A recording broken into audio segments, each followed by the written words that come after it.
Eh bien salut tout le monde, c'est OE Manga Animation, j'espère que vous allez bien de mon côté, ça va super. Donc on se retrouve pour les nouvelles licences de la semaine numéro 2 de juin 2021. Et donc cette semaine on va commencer par Blue Hole, initialement nommé Le Trou Bleu, paru en 1996 aux éditions Casterman, et cette fois-ci on le retrouve dans une toute nouvelle édition Pika graphique qui a de superbes couvertures. Et donc de quoi ça parle? Eh bien un poisson préhistorique, le colacanthe, dont la disparition est estimée à 65 millions d'années, a été récemment capturé au large des Comores. Ses habitants sont convaincus que ce poisson est sorti du trou bleu, l'équivalent du trou noir pour le monde spatial. Une expédition scientifique s'empare de l'affaire. Certains chercheurs sont en effet persuadés que le trou bleu est un tunnel qu'il suffit de traverser pour se retrouver en plein air secondaire. Sitôt dit, sitôt fait, et l'expédition doit rapidement apprendre à survivre au milieu des animaux préhistoriques et faire face aux luttes internes pour le pouvoir qui sévissent dans le groupe.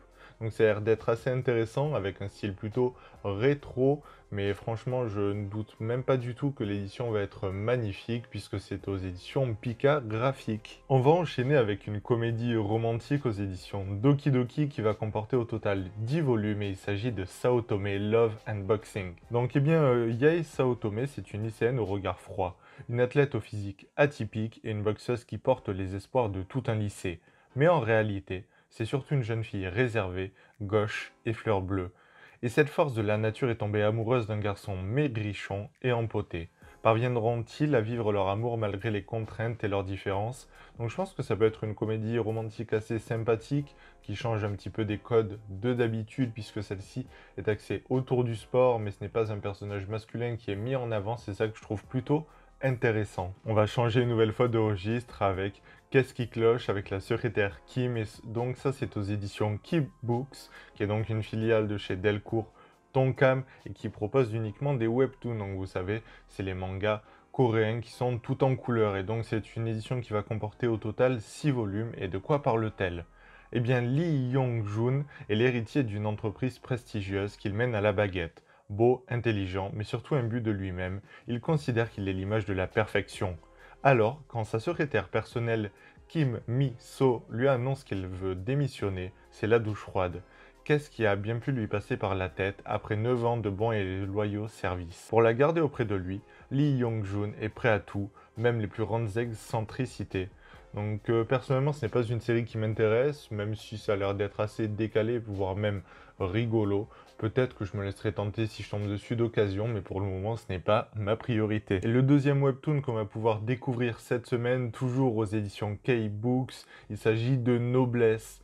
Et donc ça, c'est de type action fantastique, ça m'intéresse déjà un petit peu plus. Après 820 ans de sommeil, Raizel se réveille dans la civilisation moderne. Ce vampire détient le titre très spécial de noblesse, un noble au sang pur, protecteur de tous ses semblables.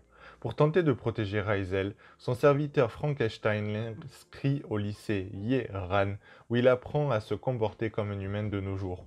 Cependant, l'Union, une société secrète qui cherche à s'emparer du monde, envoie des humains améliorés, contraignant Raizel à se servir de son puissant pouvoir pour protéger son entourage. Les secrets de son long sommeil sont sur le point d'être dévoilés. Donc je pense que ça a l'air d'être assez intéressant. J'aimerais bien, je pense, découvrir comment ça peut évoluer dans la suite, parce que là, le synopsis est assez simple, mais je me dis que ça peut être plutôt sympa, parce que déjà une histoire de vampire comme ça, en plus le personnage a l'air d'être assez charismatique, à voir ce que ça donne. Après ça, on va passer à un nouveau spin-off de Moi quand je me réincarne en slime, Comment vivre chez les monstres, qui va nous proposer donc les deux volumes en même temps. Flaméa, du clan des hommes lapins, voyage à travers le monde en quête de découverte. Arrivée à la fédération de Tempest, elle se fait remarquer par le souverain de la ville, le roi démon Limul. Ce dernier voudrait créer un guide touristique à l'approche d'un grand événement dans son pays, et c'est à Flaméa qu'il en confie la conception. Réjouie, elle mettra à contribution ses talents pour la fédération au nom du tourisme et des nouvelles trouvailles. Donc personnellement, je ne suis pas la série principale, j'ai vu uniquement l'animé. Je suis pas forcément trop fan des spin-offs, mais je pense que ça peut quand même être sympa pour les fans de la série. On va continuer avec un shoujo conclu uniquement en 2 tomes, et il s'agit de Laisse-moi t'embrasser. Eh bien cela fait presque un an que Sakura est entrée au lycée.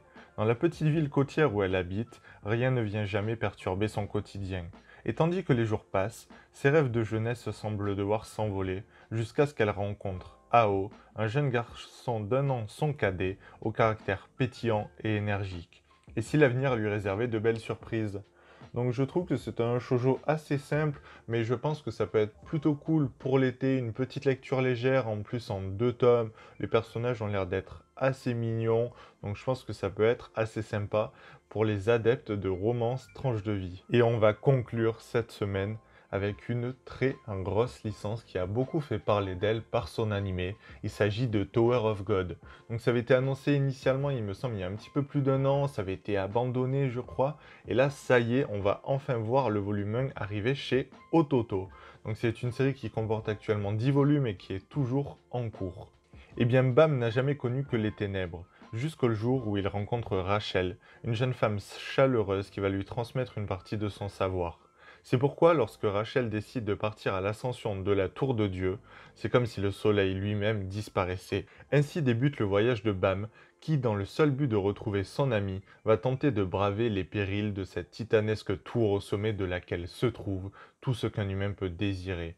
Donc en plus, je sais pas comment va être le format, mais quand j'ai vu le prix, je crois que c'est 7 euros et quelques, je me suis dit mais c'est fou, parce que c'est tout en couleur, donc je sais pas du tout comment Ototo peut nous proposer un manga comme ça, à ce prix-là, donc je pense que je me laisserai tenter, parce que l'animé j'avais un petit peu moins accroché, mais je me dis que peut-être en manga ça marchera mieux. Et donc c'était Ouais Manga Animation, j'espère donc que ces nouvelles licences de la semaine vous auront plu, si c'est le cas n'hésitez pas à me le dire dans les commentaires qu'est-ce qui vous intéresse, à mettre un j'aime si la vidéo vous a plu, et puis on se dit à la prochaine.